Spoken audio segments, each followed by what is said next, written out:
الرجیم بسم اللہ الرحمن الرحیم۔ جناب صدر، محترم سامعین اور میرے تمام ہم فکر ساتھیوں، السلام علیکم۔ مجھے آج آپ کے سامنے جس موضوع پر لب کشائی کا موقع ملا ہے وہ ہے یوم یکجہتی کشمیر۔ یارانی جہاں کہتے ہیں کشمیر ہے جنت، یارانی جہاں کہتے ہیں کشمیر ہے جنت، جنت کسی کافر کو ملی ہے نہ ملے گی۔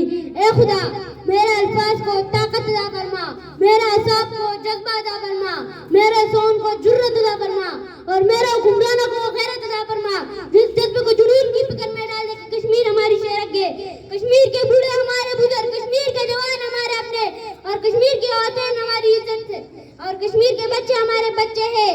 1947 میں